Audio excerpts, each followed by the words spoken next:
भिवंडी तालुक्यातील महापोली गावात आज एक अभिनव कार्यक्रम पाहायला मिळाला। गावात नुकत्याच पार पडलेल्या ग्रामपंचायत पोटनिवडणुकीत पराभूत झालेल्या उमेदवारांचा यावेळी सन्मान करण्यात आला। गावातील एकाधिकारशाहीला आव्हान देत निवडणूक लढवलेल्या खऱ्या जिगरबाज लोकांचा हा कार्यक्रम आहे असे सांगत यावेळी तरुणांनी भाषणात विरोधकांच्या मनमानी कार्यपद्धतीचा पार पंचनामाच केला।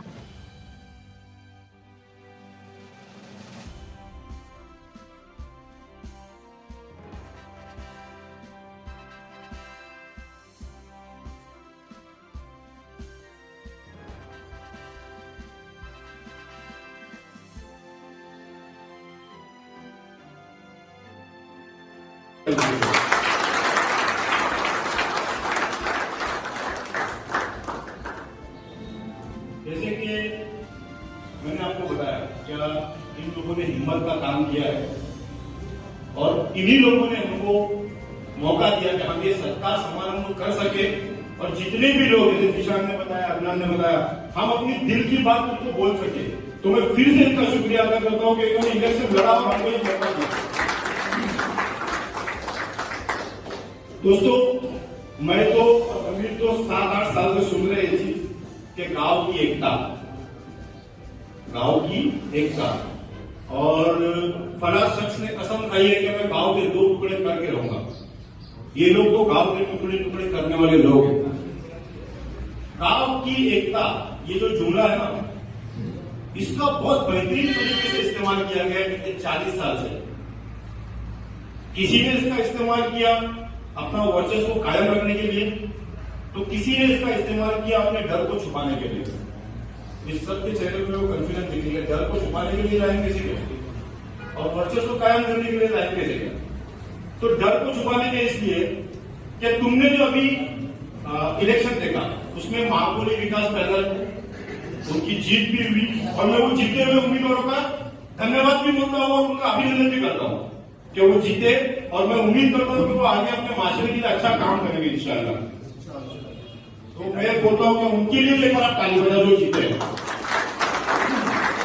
मैंने अभी बताया आपको क्या इलेक्शन लड़ने की जो उन लोगों ने साहस और हिम्मत दिखाई है और एक उसके बाद में बोला कि 2 तरीके से इस्तेमाल किया गया गांव की एकता के ये सेंटेंस था। किसी ने डर छुपाने के लिए और किसी ने अपने वर्चस्व को कायम रखने के लिए। तो डर छुपाने के लिए कैसे किया गया है, महापोली विकास पैनल में तुमको जो भी लीडर दिख रहे क्या वो 40 साल से एक साथ में थे? बताया कोई? क्या वो 40 साल से सब एक साथ में थे? क्या किसी ने एक दूसरे के खिलाफ कभी इलेक्शन में काम नहीं किया? सबने किया, लेकिन इलेक्शन में काम किया है। क्योंकि कैसा इलेक्शन में काम करना बहुत आसान है। उसमें ना अपनी इज्जत दांव पे रहती है, ना अपना पैसा दांव पे रहता है, ना अपनी मेहनत दांव पे रहती है। कोई और कैंडिडेट रहता है उसके लिए सिर्फ अपने को काम करना रहता है। लेकिन जब ग्राम पंचायत का इलेक्शन आता है ना, तो उसमें अपन खुद की इज्जत दांव पे लगाते, खुद का पैसा दांव पे लगाते और खुद की मेहनत दांव पे लगाते। तो उसके लिए चाहिए बहुत ज्यादा हिम्मत। तो हिम्मत का जो अपोजिट वर्ड है वो है डर। तो अपने डर को छुपाने के लिए ये बहुत लोगों ने किया है, शायद स्टेट पे बैठे हुए लोगों ने भी किया है। इसको यशस्वी महाराज बोलते हैं। तो वो डर को छुपाने के लिए ना अचानक से आती है एकता। मतलब एकता वर्ड आता है, एकता में आती है, एकता वर्ड आता है अचानक गांव की एकता। अभी ये हो गया डर का। अब वर्चस्व को कायम करने के लिए इसका इस्तेमाल कैसा होगा, गांव की एकता। तो अपने गांव की जो ग्राम पंचायत है इसमें 13 सभासद, एक खेल सरपंच का अभी वो रद्द हो गया है, तो 13 सभासद वहां पे पहुंचेंगे और 4,000 के लगभग लोग वोट डालेंगे और वो चुनेंगे कि वहां पे 13 लोग कौन बैठेंगे। लेकिन अपने इधर क्या हुआ है दोस्तों, एकता जो है एकता, ये एकता वर्ड मराठी का एकता बन गया, एकता। अब वो कैसे मैं तुमको पूछता हूँ, 13 मेंबर 4,000 वोटर, लेकिन वो 13 मेंबर कौन बनेंगे इसका फैसला करेगा एकता। अभी महापोली सेवा सोसाइटी उसके अंदर 17 संचालक पद थे। एक भटका अभी नहीं मिल रहा है, मतलब अपने तो है ही नहीं, तो 16 संचालक पद थे और 400 के ऊपर उसके अंदर सभासद है। तो वो 17 या 16 लोग कौन बनेंगे इसका फैसला किसना करना चाहिए? जो 400 सभासद है, जो बेचारे लोन लेते हैं, जो कर्ज भरते हैं, उन्हें करना चाहिए। लेकिन उनको छोड़ के वो 16 लोग कौन बनेंगे इसका फैसला करेगा एकता। अपने गांव में दोस्तों छोटे मोटे ठेकेदार बहुत सारे कॉन्ट्रैक्टर जो बेचारे बाहर बॉम्बे से पार्टियों को पकड़ के लाते हैं, बरोबर से दिमाग लगाते हैं, मेहनत करते हैं। ऐसे कम से कम 100 होंगे जो कंस्ट्रक्शन से रिलेटेड काम करते हैं, मटेरियल सप्लाई हो गया, ये हो गया, वो हो गया, बहुत सारे काम करते हैं। और उसी का अपोजिट कैसा है क्या, जिला परिषद पंचायत समिति मतलब 25, 15, 30 चौकों का जो फंड है, उसके बाद में ग्राम पंचायत का ओन फंड, 15 वित्त आयोग का फंड, उसके बाद में आमदार निधि, खासदार निधि, विधान परिषद के आमदार की निधि, राज्यसभा के खासदार की निधि, ऐसे बहुत सारे निधियां अपने गांव के लिए आती है। माशाल्लाह आबादी अपने गांव की, और उनके ठेके निकलते समझ लो, सैकड़ों ठेके निकलते, सैकड़ों कॉन्ट्रैक्टर है, सैकड़ों कॉन्ट्रैक्टर को छोड़ के काम करेगा एकता। गांव की स्कूल है, उसके लिए सबने मेहनत की माशाल्लाह। मतलब किसी ने जमीन दी, किसी ने पैसा दिया, किसी ने मतलब ट्रस्ट बनाने के लिए मेहनत की, मतलब हर आदमी ने अपनी अपनी भागीदारी की, लेकिन उस पर कब्जा करेगा एकता। जो बार बार हो रहा है ना कि ये लोगों ने गांव में इलेक्शन कराया। सबसे पहले तो 7 साल पहले ये बोला था कि इन्होंने गांव में दूसरी पार्टी लाई। दूसरी पार्टी करने से गांव की एकता का क्या संबंध है? कोई संबंध नहीं। सिर्फ अपने अंदर ना अपने पेट में उतनी जगह चाहिए कि आप उसको हजम कर सके। दूसरी पार्टी आएगी, मामला तो ऐसे ही चल सकते। फर्ज कर लो अगर एक आदमी को अपने दूध की दुकान डाल के दी गांव में, वो उसके मर्जी के हिसाब से उसमें पानी पिलाएगा, वो उसके मर्जी के हिसाब से उसका रोज भाव बढ़ाएगा। लेकिन जब उसी के बाजू में दूसरी दूध की दुकान आएगी तो दोनों में कंपटीशन शुरू होगा, क्या कौन सबसे गाढ़ा दूध और कौन सबसे सस्ता दूध बेचेगा। तो इसमें तुम्हारा सबका फायदा होगा, आवाम का फायदा होगा, किसी का नुकसान नहीं होगा। किसी का नुकसान नहीं होगा, नहीं, गलत, एक आदमी का नुकसान होगा जिसकी पहले दुकान थी। जिसकी दुकान पहले थी उसको नुकसान तो होगा ना दोस्तों, क्योंकि उसको तो कॉम्पिटिटर मिल गया। तो वो तो ये सब फैंसी वर्ड का इस्तेमाल करेगा ना। अमिताभ बच्चन का वर्ड ना, इसमें मोहब्बत में परंपरा, गांव की एकता, ये सब खाली तुमको बेवकूफ बनाने के लिए इस्तेमाल किए गए वर्ड है, दूसरा कुछ नहीं है। तो इससे मैं तो बोलता हूँ कि बहुत जल्दी सीख ले लो कि ऐसा कुछ नहीं है। हम तो गांव में सिर्फ इत्याग चाहते हैं अल्हम्दुलिल्लाह, लेकिन क्या बार बार बोल के नहीं दिखाते कि हम गांव में एकता चाहते हैं, हम गांव में एकता चाहते हैं। क्योंकि कैसा है ना, जो घी में मिलावट करता है ना, वही दुकान के बाहर लिखता है कि यहाँ शुद्ध घी मिलता है। हमको जरूरत नहीं लिखने की और हमको जरूरत नहीं बोलने की, हम असल में गांव को एकता चाहते हैं। रमजान ने भी अपनी एक मिसाल दी ना कि मैंने तेरे भाई को मतलब शादी में भेजा, ठीक है। अरे हमारे ऐसे ख्याल ही नहीं है। शुरुआत तुम करते हो, अगर तुम स्टार्ट से देखोगे ना, शुरुआत सिर्फ उन्होंने की है। जमीर के साथ में यार लड़का क्यों घूम रहा है, उसके ऑफिस में लड़का क्यों बैठ रहा है, असगर के साथ में वो बॉम्बे क्यों खाना खाने के लिए गया, सामने वाले को फोन लगा के धमकी, तुम्हें जानेगा नहीं वहां पे, ये ऐसी एकता कायम करेगी।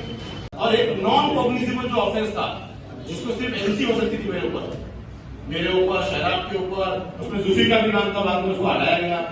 उसमें तुम्हारा भी नाम था, वो बोलता मुसद्दीक मुल्ला।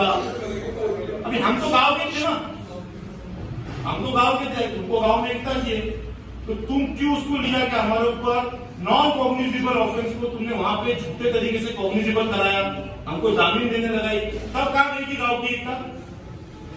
तब गांव की एकता नहीं दिखी क्या? उसके बाद में अभी बीच में हमने कोविड के टाइम, वो इतनी भी गलत मांग नहीं थी कि तुम एक पत्र लिख के वहां पे बोल दोगे इनके ऊपर देशद्रोही का कलम लगाओ। ऐसी तुम गांव में एकता चाहते हो? तो मैं बोल इसलिए रहा था तुमको कि ये सिर्फ बोलते हैं, गांव की एकता सिर्फ बोलते हैं, ये इस पे अमल बिल्कुल नहीं करते हैं। वक्त बहुत कम है, आगे और लोगों को भी बोलना है। तो मैं जो बार बार इल्जाम करते हैं हम पे कि ये चोर लोग है साहब, पुलिस स्टेशन में जाके कि शायद चोर लोग आए, उसके बाद में साहब ये कहा, और कोई आजू बाजू गाँव में जाके तो बोलेंगे गाँव के टुकड़े करने वाले लोग हैं। तो ऐसे बहुत सारे इल्जाम जो हम पे लगाते हैं। तो मैं भी एक शेर के साथ उनको जवाब देता हूँ कि शेर और शायरी का मामला बहुत चल रहा है, तो तुम शेर हो तो मैं सवा शेर हूं कि रेत पीना पड़े खामोशी से, रेत पीना पड़े खामोशी से, तेज इतनी भी प्यास मत करना। जो बार बार हम पे इल्जाम लगाते हैं उनके लिए बोलता हूं कि रेत पीना पड़े खामोशी से, तेज इतनी भी प्यास मत करना, और मैं तेरा आईना ना बन जाऊं तो मुझे बेलिबास मत करना। मैं तेरा आईना ना बन जाऊं, तू मुझे बेलिबास मत करना। और हमारी समतना देखो हकीर नजरों से, हमारी समतना देखो हकीर नजरों से। किसी के दिन तो हमेशा बुरे नहीं रहते। और हमारी शक्लों में किसको तलाश करते हो? क्या तुम्हारे घर में आईने नहीं होते? मैं भी कुछ शिक्षा के बारे में ये कहना चाहता हूँ, जो हर जगह कहता रहता है इसे वो चोर वो चोर वो चोर, लेकिन वो कितना बड़ा चोर है ये किसी को मालूम नहीं है।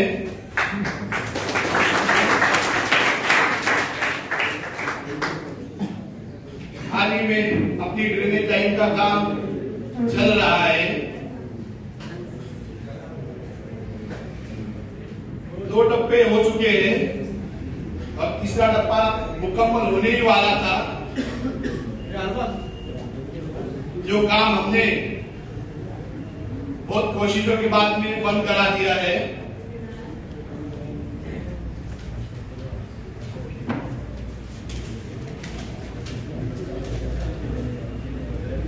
ये जो काम है नागरिक सुविधा योजना की तरफ से आया हुआ है।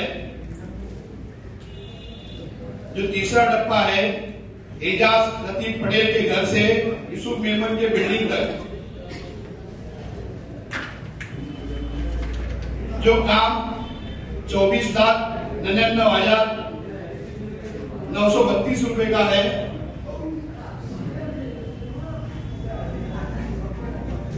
ये काम के अंदर पाइपलाइन के नीचे सीमेंट कंक्रीट डालना था, लेकिन ये चीचा ने गड्ढा खोदा, पाइप डाला, पट्टी डाली, काम खत्म।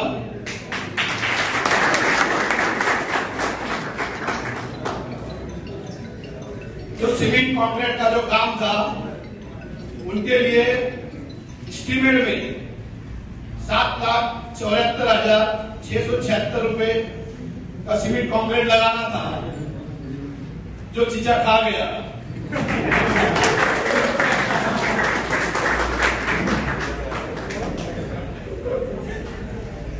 फिर कुछ दिन के बाद सर्वे हुआ।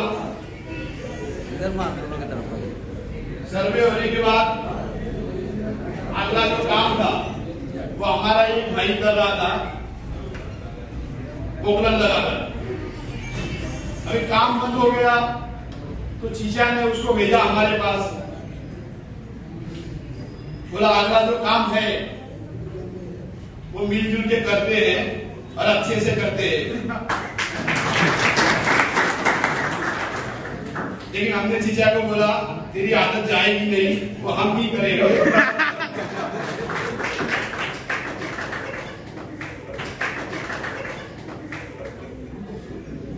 लेकिन चीचा अपनी आदत से मजबूर है, धमकियां ही बहुत देता है। इंशाअल्लाह उसका हिसाब जल्द होगा। कहने की बात ये नहीं क्या कौन बड़ा है कौन छोटा है। गांव वालों ने तुझे बड़ा किया है तो तू ही बड़ा है, लेकिन तू बड़ा बन के दिखा। सिर्फ काले मत कर, यहां मत जाओ, वहां मत करो, ये मत करो। अरे छोटे से छोटे प्रोग्राम में लोगों को मना करता है, यहां मत जाओ, वहां उसने मेरे पे एनसी किया था, उसके पास मत जाओ, उधर मत खड़े रहो। अरे हमारे खुद के रिश्तेदार को हमसे तोड़ दिया और रिश्तेदार उनको आज खुदा समझ के बैठे, जबकि मैं उसे इंसान भी नहीं समझता।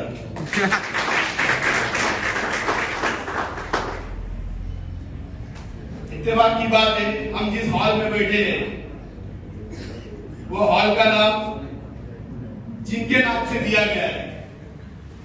हम तो बहुत साल उसके चीचा के साथ में रहे।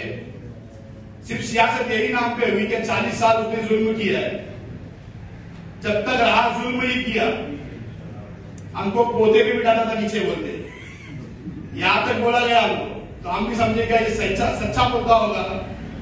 लेकिन इतना झूठा बोलने के बाद भी जब कुछ लोग सच्चाई पर आ गए, उससे अलग हो गए, तो फिर उसने उसकी नौटंकी चालू कर दिया। उसी के बच्चे को उठा के लाया और बोलता है जून में धमाका करूंगा। अरे बेटा धमाका तो हम करेंगे, तू देखता है।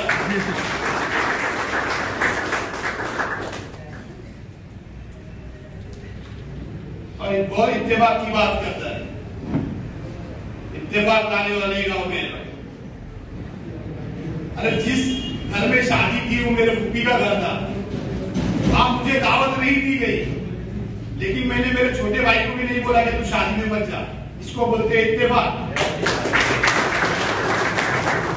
और मेरे से एक छोटे से आदमी पे एक शादी से एनसी कराई, एक गरीब बच्चे ने जिसको दम मिला, उसके शादी को खराब करने के लिए तूने फोन उठाए कि मत जा, उस पर केस किए उसने। ये तो तेरा इत्तेफाक है।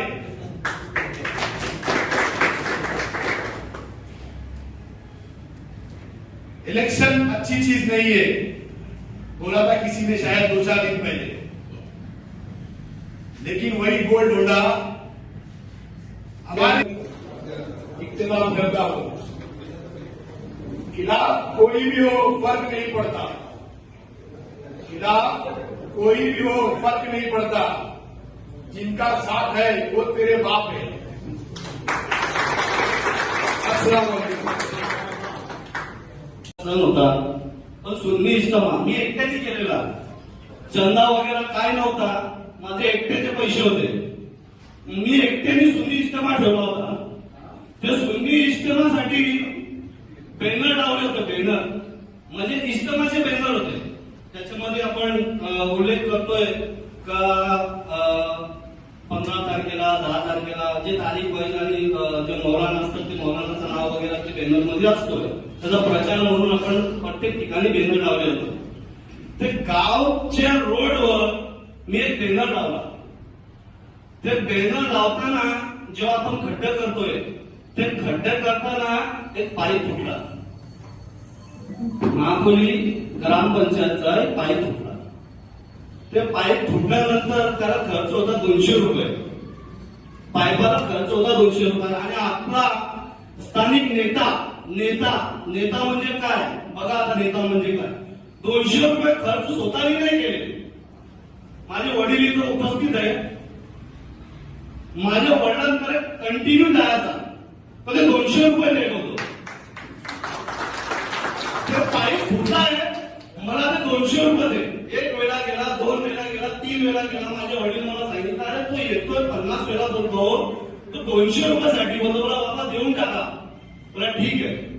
म्हणजे तुम्ही विचार करा, ज्याच्यासाठी आपण रात्र दिवस एक केला, असा नालायक काठिया आपण त्याला नाव देऊ काठिया, त्या काठियानी 200 रुपये पण नाही सोडले, आपण त्यासाठी रात्र दिवस वोटिंग केली, वडेपाव खाऊन लोकांनी मतदान केला, वन साइड मतदान केला, आणि त्यांनी आपल्याला काय दिला हा विचार करा तुम्ही, का आपण ज्या माणसाला प्रत्येक वेळीस निवडून दिला त्या माणसाने आपल्यासाठी काय केला। बघा अजून एक विषय, का जेवढी कामं आलेली आहे गावामध्ये ती कामं केली कोणी, मी आज ठामपणे नाव घेतो, मी त्याचा कार्यकर्ता आहे, आदरणीय केंद्रीय कपिल पाटील साहेब, त्यांची कामं आहेत। आपण जे पाणी पितोय ते पाणी कोणी आणून दिलेलं, आदरणीय मंत्री साहेबांनी दिलेलं। गावाचे रस्ते, गावामध्ये हायमास लाईट, गावामध्ये बस स्टॉप, भरपूर निधी दिलेली। आता गावामध्ये मी एक उदाहरण देतो तुम्हाला, का त्यांनी जे विकास आहे ते विकासाला त्यांनी धंदा कसा बनवला त्याचं पण तुम्हाला मी उदाहरण देतोय। आता आपल्या नागपुरी नाक्यावर हायमास लाईट आहे, ते सगळ्यांनी बघितलेली आहे, ते हायमास, आता आपल्या नागपुरी नाक्यावर हायमास लाईट आहे, ते सगळ्यांनी बघितलेली आहे, त्या हायमास लाईटचा आत्ताने तुम्ही उद्या पण जाऊन इस्टिमेट काढू शकता।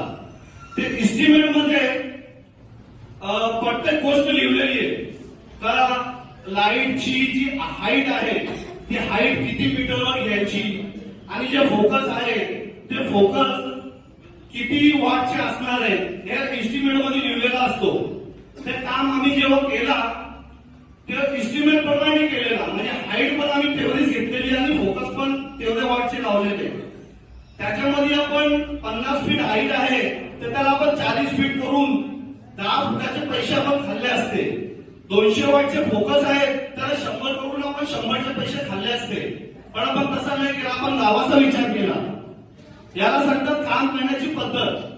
आता या काय करतो, यो कात्या काय करतो, जेव्हा पण काम येतो ते कामाची पद्धत म्हणजे जिथं 4 गाडी 5 गाडी कॉन्क्रीट सिमेंट वापरणार आहे माणूस, तिथं 3 गाडी वापरतो आणि 2 गाडीचे पैसे खातो.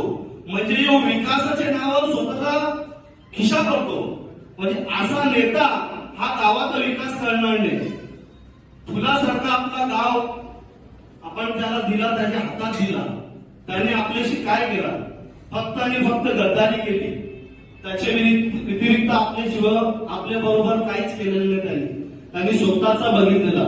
याच्या आधी जिशान आल्बे, आत्मान बाबे आणि आजगर पटेल यांनी भरपूर काय सांगितलेलं आहे त्याच्या विरोधात.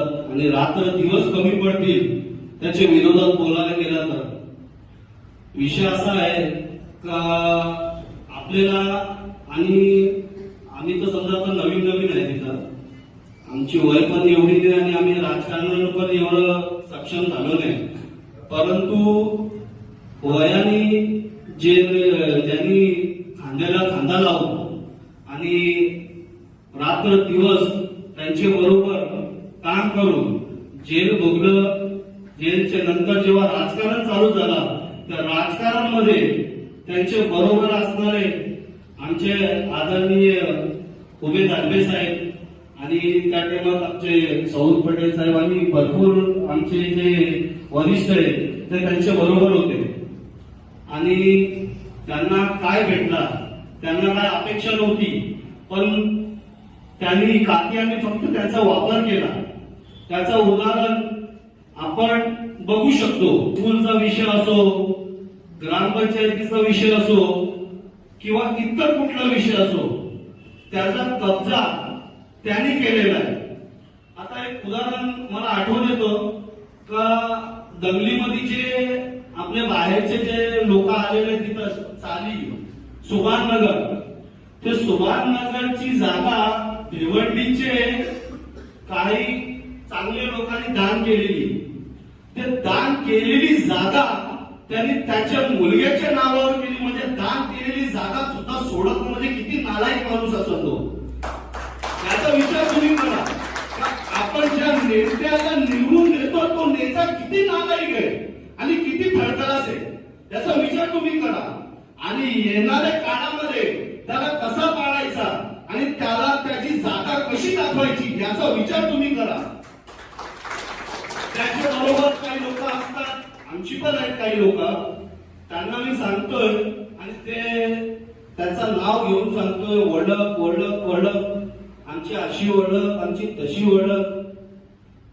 मी एकच सांगतो, ठाणे जिल्ह्यामध्ये, ठाणे जास्त मोठा बोलत नाही, ठाणे जिल्ह्यामध्ये तुम्ही कुठल्या पण गावात जा आणि तिथं विचारा जमीन पटेल तर बघा तुम्हाला माझी ओळख भेटत का नाही भेटत. त्याचा एकमेव कारण आहे फक्त आदरणीय कपिल पाटील साहेब.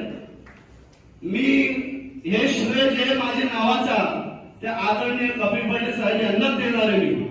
कारण साहेबांनी मला मोठा केलेला आहे आणि माझे जेवढं नाव तुम्ही कमवणार असेल तर तुमच्या ढेंगा कशी जाईल मी, हे असं वक्तव्य मी तुमच्या समोर करतोय. तुमचं आयुष्य घडवा, पण माझ्यासारखं नाव तुम्ही कमवून दाखवा तर तुम्ही सांगणार ते पाहिजे आणणार मी. जास्त काय बोलत नाही. आमच्या आदरणीय उमेद आल्बे साहेब यांना पण भरपूर काय बोलायचं आहे. बोलताना काय चुकलं असेल सुरुवातीमध्ये किंवा मध्ये तर मला माफ करा आणि एवढा बोलून मी माझे 2 शब्द संपवतो. जय हिंद, जय महाराष्ट्र. अपने ख्यालात की और सवालात के जवाब आप तक पहुंचाने के लिए ज़ीशान हल्बे को दावत सुखन देता हूं कि वो यहाँ तशरीफ लाए, जोरदार तालियों का उनका इस्तेमाल करें और वो तमाम झूठी बातें जो गांव में चल रही है उनका बेबाका जवाब दें.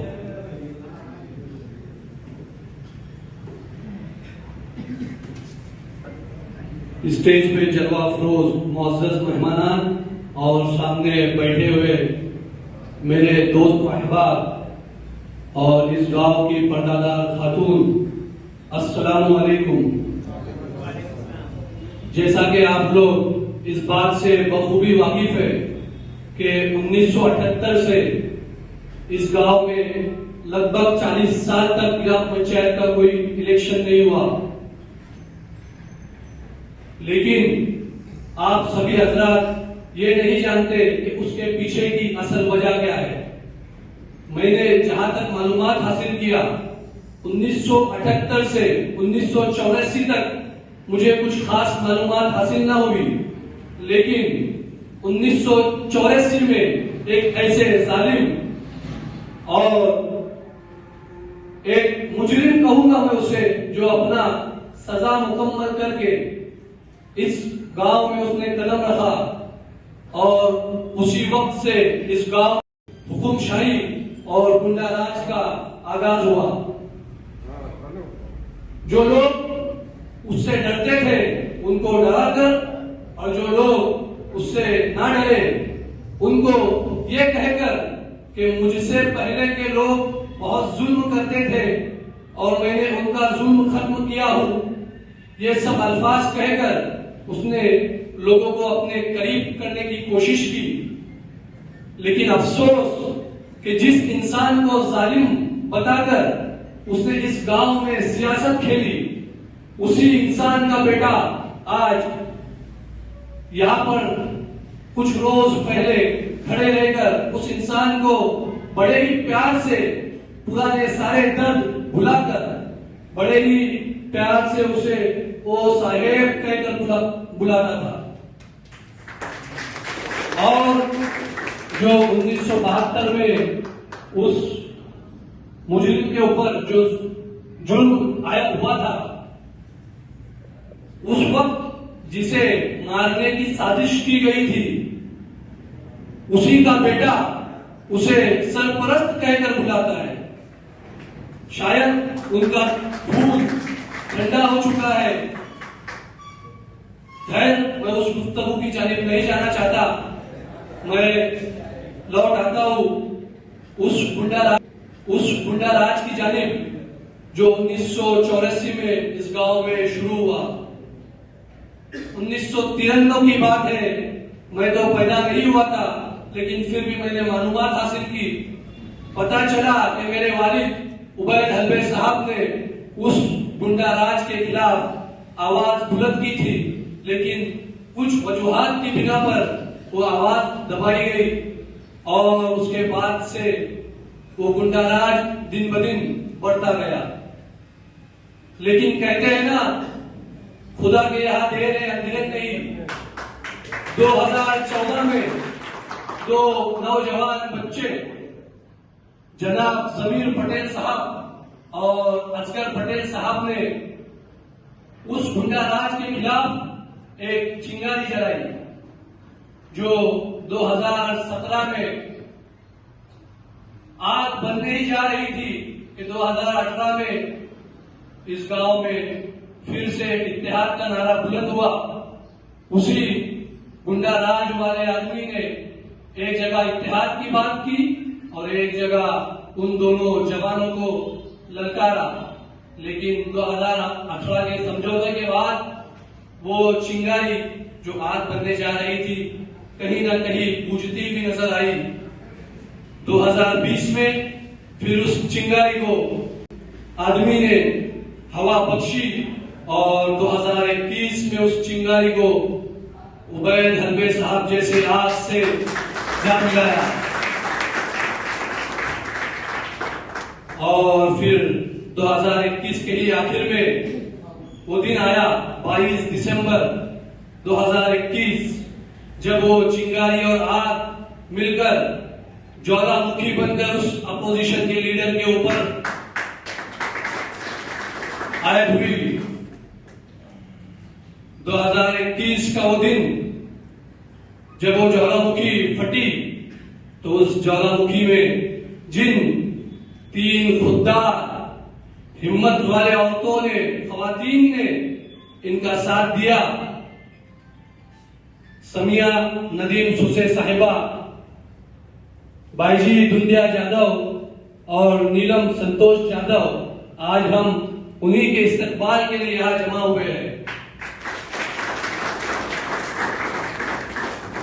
जैसा कि आप लोगों ने अक्सर सुना होगा अपोजिशन के तरफ से कि हम इत्तेहाद चाहते हैं, हम तो एक ही चाहते हैं, लेकिन मैं उनसे कहना चाहता हूं और आप लोगों से भी कहना चाहता हूं कि जो लोग इत्तेहाद चाहते हैं वो सामने वालों पर कीचड़ नहीं उछालते।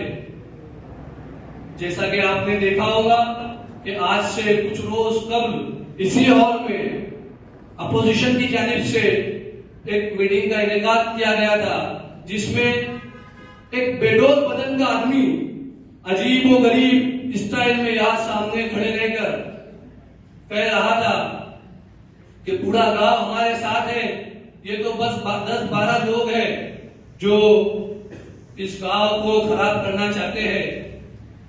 तो मैं उसे जवाब देना चाहता हूं कि चलो तुम्हारी ही मान लेते हैं कि हम 10-12 लोग थे, फिर भी कैसा हिला डाला।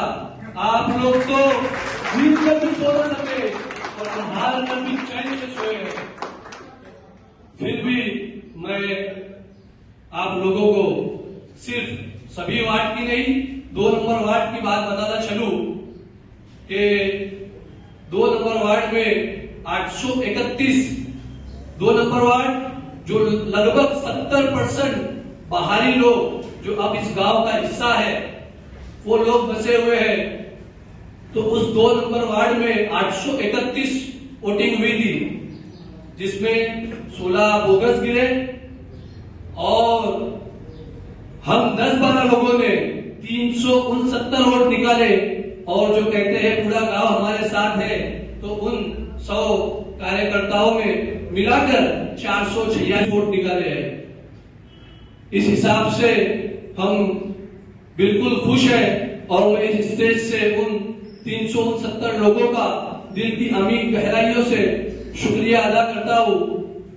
और उसके बाद मैं आता हूं उस इंसान पर जो लोगों के ऊपर कीचड़ उछालता है और दूसरों को चोर कहता है। उस इंसान की मैं बात करता चलूं जो लोगों को चोर कहता है, तो मैं असद साहब के स्टाइल में कहना चाहूंगा, अरे चिचा जरा अपना भी गिरेबान झांका करिए कि अपने गिरेबान में कितनी चोरियां भरी हुई है। आपने तो मस्जिद तक को नहीं छोड़ा है। आपकी चोरियां अगर मैं गिनाता चलूं तो मुझे पूरा दिन कम पड़ जाएगा। फिर भी मैं उनको कहना चाहूंगा कि जिनके घर शीशे के होते हैं वो दूसरों पर पत्थर नहीं फेंका करते। और मैं ज्यादा कुछ नहीं कहूंगा, वो चोरियां मैं गिनाता नहीं बैठूंगा क्योंकि वक्त मुझे इसकी इजाजत नहीं दे रहा है। फिर भी आने वाले लोग, शायद मेरे बाद जो लोग आएंगे यहाँ पर, वो इस बात पर रोशनी डालेंगे कि इस इख्तिलाफ की वजह क्या थी और उस चोर की सारी चोरियां भी इंशाअल्लाह गिनाई जाएंगी। फिर भी मैं ये जरूर कहूंगा कि वो चोर जो अक्सर कहता है कि मिनी या केला मिनी त्या केला, अरे चिचा तुमको ये गांव वालों ने आगे भेजा ही उसी लिए था कि तुम ये करो वो करो, लेकिन तुमने ऐसा एक भी काम बताना जिसमें आधे को आधी चोरी न की हो। फिर चाहे वो पाइप लाइन हो या फिर चाहे वो कब्रिस्तान का मामला हो या चाहे हॉल का मामला हो या फिर ड्रेनेज लाइन हो, हर चीज में केस आप पर हुई है, चोरी के इल्जाम आप पर लगे हैं, फिर भी आप लोगों के ऊपर तहमत लगाते हो। जैसा कि 2017 की बात है, कहना जरूरी है कि 2017 में जो इलेक्शन हुआ था पंचायत समिति का, उसमें किस तरह हमें बेवकूफ बनाया गया गांव वालों को। अपोजिशन में बीजेपी थी और ये चचा की बीवी राष्ट्रवादी से खड़ी थी। हमने 2017 में वोट तो राष्ट्रवादी को दिया और ये चचा ने बीजेपी को एंटी मुस्लिम बताकर लोगों का दिल जीतकर राष्ट्रवादी से अपनी बीवी की सीट जिताई और बाद में अपने मुफाद क्या मैंने उनको 2.5 साल के बाद में जो 2.25 साल उनका बोले थे वो मैंने कबूल नहीं करने की वजह से हमने मीटिंग के लिए उनको बोला कि तुम इलेक्शन के इसमें मत जाओ। तो उस वक्त मेरे को अविश्वास का ठहराव डाला गया। वो ठहराव के अंदर अल्लाह उनको ऐसे नेक काम करने की तौफीक दे गए जो समाज की अमीरी है। दूसरी है अदनान की बीवी, ये दोनों ने मेरे को साथ दिया। उसका काम जिसको 9 मनते थे उसको 8 मिले अल्लाह की तरफ से, और उनका काम तमाम हो गया। उनका वो काम चल नहीं सका। तो मैं इनको दिलो जान से दुआ देता हूँ कि अल्लाह उनकी उम्र दराज़ी करे और उनको दिन दुखी रात चौकी उनको तरक्की दे। दूसरी एक ही बात अभी बची है, वो है मस्जिद के नाम से। अभी वो बातें को सुनूंगा दूसरे वक्त। एक बात है कि मैंने 2016 से 2020 तक औरंगाबाद के फेरे में 4 साल के फेरे के बाद में मैंने वो मुकाम पे पहुंचा कि मैं दोनों मस्जिदों का मुतवल्ली मुकर्रर कर सका। मुतवल्ली मुकर्रर करने को उसने बोला कि बड़े मस्जिद का मेरे को बना, छोटे मस्जिद का नाके पे है उसको तू बन। ये बातें तय हुई। उसको मुतवल्ली बनाया मेरे टाइम पे उसको ये सिग्नेचर देने से इनकार किया। उस वक्त वही पीरियड में एक वक्फ बोर्ड की ये आती है 5 साल में तुम्हारा इलेक्शन आता है। वो इलेक्शन में ये दोनों मस्जिद का चेयरमैन रहने की वजह से इसलिए इसको वोट देना पड़ा एक ही। और हर वक्त का 1 लाख रुपए का पैकेट रहता है। पैकेट लेने का वोट देने का, पैकेट लेने का वोट देने का। इसलिए वो लाख रुपए डुबाए तो डुबाए, मेरे को चेयरमैन नहीं बनाने थे। और जो लाख रुपए लाए वो 8 दिन तक मस्जिद के हिसाब में नहीं आए। सबके मस्जिद के हिसाब में आना मिलते थे, क्योंकि मस्जिद के काम के आए हुए ऐसे आना तो नहीं थे। उसको अपन कुछ इस्लाम में तरीके हैं, वो तरीके से अपन उसको वापस करते थे। मिसाल के तौर पर मैंने इसको बैतुल खाना को और कुछ काम ऐसे है जो अपन वापस करते थे। लेकिन वो पैसे 8 दिन तक हिसाब में मस्जिद के आए नहीं। जब तक मैं सेक्रेटरी था तब तक तो नहीं आए। सेक्रेटरी आज